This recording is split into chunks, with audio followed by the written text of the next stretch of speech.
Generative AI is going to change every single industry, including yours. Today, we're going to be looking at the current state of AI so that you are ahead of the curve. You don't lose your job. You don't lose your family. You don't have to take out a second mortgage on the house. We're going to save your butt today. If you don't have the next 10 minutes, then you're already screwed.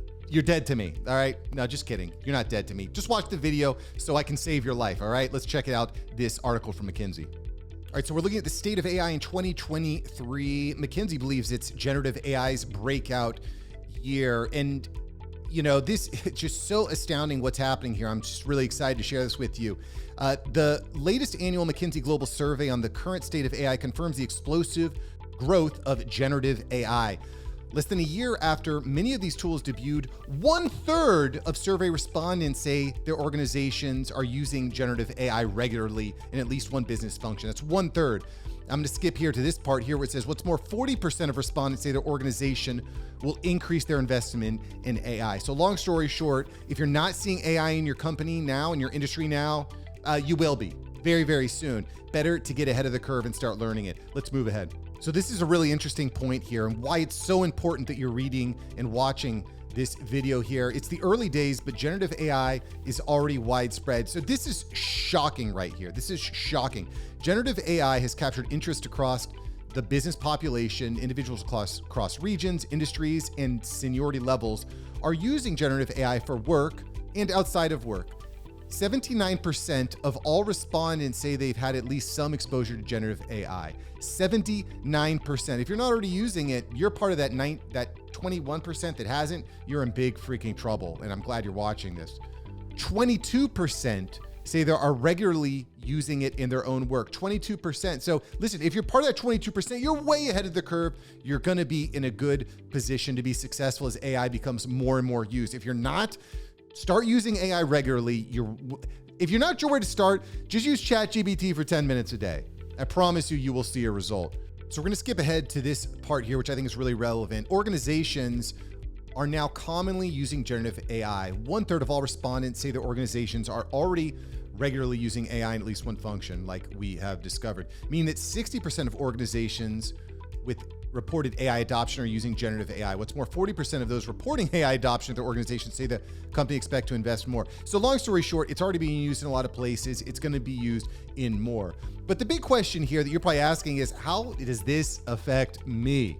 How does this affect me? And so what we hear here is that the most commonly reported business functions using these newer tools are the same as those in which AI use is most common overall.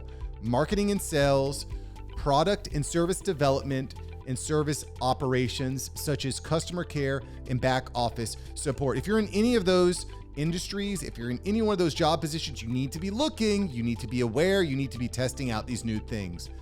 This suggests that organizations are pursuing these new tools where the most value is. In previous research, these three areas, along with software engineering, showed the potential to deliver about 75% of the total annual value. So just to repeat, marketing and sales, product and service development, and service operations. Very, very relevant. And so let's look at what are the specific uses that we're seeing in these areas, right? So this is a really interesting chart here. So for marketing and sales, cutting first drafts and text documents is the biggest value back. That's where people are using it the most, which makes sense. It makes sense. It's so easy when you have writer's blocks, use ChatGPT to get your brain going, to putting in those first drafts. Personalized marketing, number 2, with percentage of respondents using it. And that's a really interesting thing too. One of the things that I'm really interested in is figuring out how to use AI to scrape data for people and create custom text. And I'll give you a perfect example. I'll put a link up here to a video that I recorded on how you can automate ChatGPT with Zapier and Google Forms.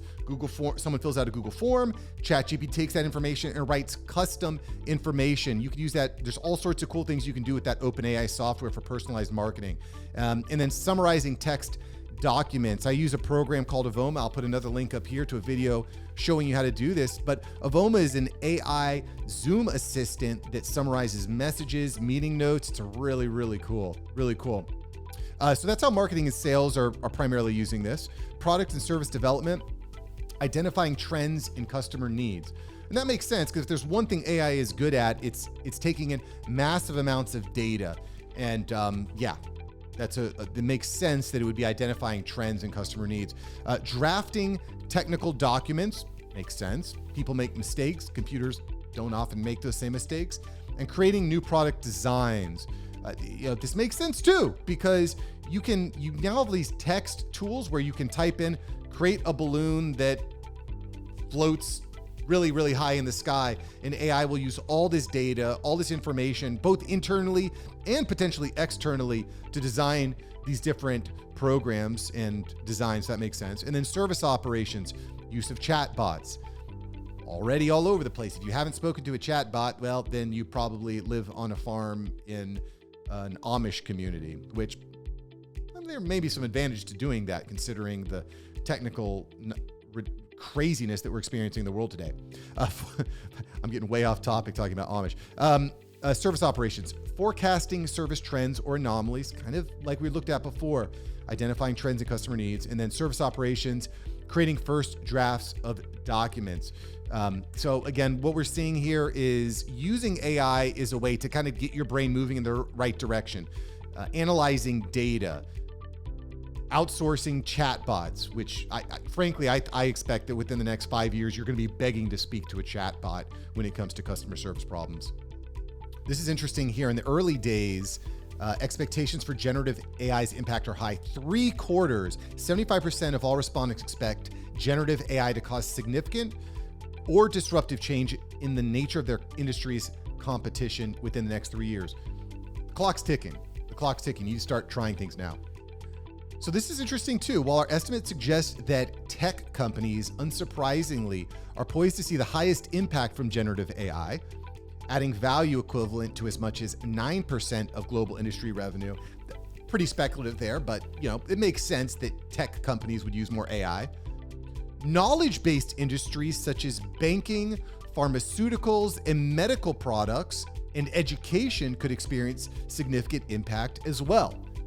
Very interesting. Pharmaceuticals, banking makes sense. Why would I ever hire a financial advisor when AI can just take in all these data points from all these different places and make better decisions? If you're a financial advisor, you better think fast on how you're going to adjust. And at the end of this video, I'm going to give everyone an idea of how you can stay relevant as time goes on. But let's continue looking at some of these trends.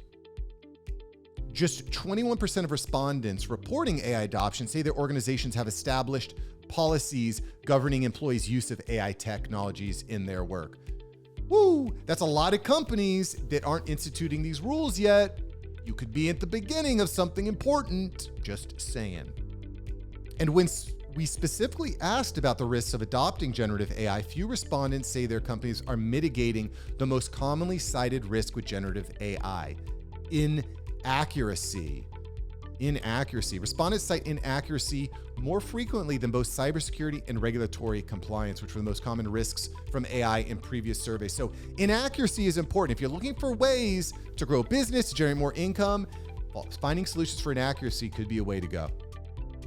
This is interesting. Leading companies are already ahead with generative AI. The survey shows that AI high performers, that is, organizations where respondents say at least 20% of EBIT in 2022 was attributable to AI use, are going all in on artificial intelligence.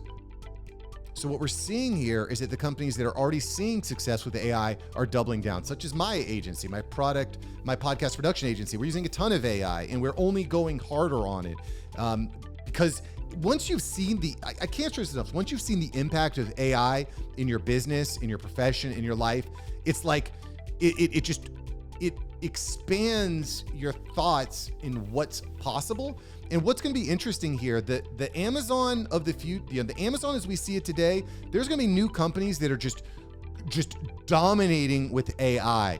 Now's the time to start using it. Now's the time to start playing with it. And you're going to see massive, significant benefits. So this is another really interesting point. Another difference from their peers. High performers' generative AI efforts are less oriented towards cost reduction, which is a top priority at other organizations. Respondents from AI high performers are twice as likely as others to say their organization's top objective for generative AI is to create entirely new businesses or sources of revenue. And they're most likely to cite the increase in the value of existing offers through new AI-based ventures. So this is, I think, really interesting. And I haven't really thought of this. I've always thought of AI as a way to increase efficiency and reduce costs. They're using AI, the top performers are using AI to create completely new sources of revenue, to create new sources of income. That is interesting. And that's something to probably be thinking about as you bring ideas to your company, to your organization. And so here we see a chart that highlights this. All of the respondents that are in the top percentage of users see the biggest value in reducing cost in the core business and increasing the value offerings by integrating AI-based features or insights, whereas the top performers are putting more focus on creating new businesses or sources of revenue. And so this is really interesting because AI enables you to scale messaging. It enables you to scale customization. So when I think of things like chatbots, and I think, what previously might have been very difficult is now much more possible. I'm going to look at more into this in future videos because I think that's a really interesting point. Okay, another big trend here, AI-related talent needs shift. And AI's workforce effects are expected to be substantial. If you're watching at this point, you already understand that. And by the way, if you haven't yet, smash that like button. I appreciate that. So let's read here. Our latest survey results show changes in the roles that organizations are filling to support their AI ambitions. Makes sense. You need new, fresh blood. You don't need the 50-year-old CEO, executive type person. You need the 22-year-old Malaysian kid that knows how to prompt engineer. Let's continue. In the past year, organizations using AI most often hired data engineers, machine learning engineers, and AI data scientists, all roles that respondents commonly reported hiring in the previous survey. And let's be honest, you may not be an AI data scientist, but if you know this stuff, if you understand these trends, you can be more dangerous, you can be more effective in this new market. But a much smaller share of respondents report hiring AI-related software engineers, the most hired role last year. AI-related software engineers, the most hired role last year than in previous surveys, 28% in the last survey, down from 39%. Roles in prompt engineering have recently emerged as the need for that skill rises alongside generative AI adoption, with 7% of respondents whose organization have adopted AI reporting those hires in the past year.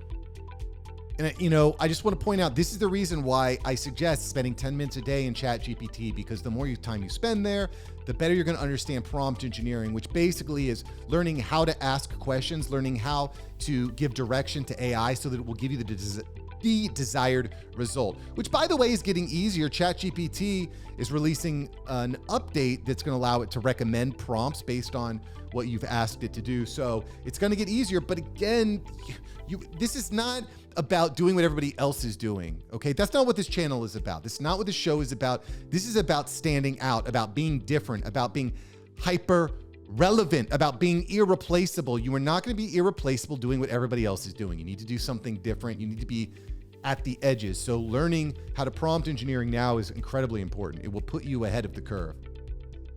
With all eyes on generative AI, AI adoption and impact remain steady.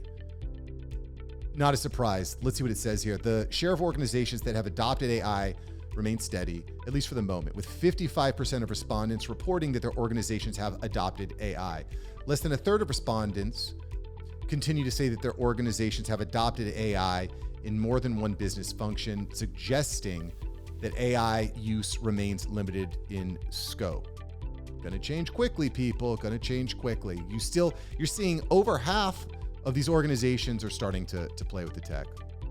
So where do we get this research from? The online survey was in the field April 11th to the 21st of 2023. This is pretty up to date, and garnered responses from 1,684 participants. Of those respondents, 913 said their organizations had adopted AI in at least one function and were asked questions about the organization's AI use. To adjust for differences in response rates, the data are weighted by the contribution of the respondents' nation to global GDP.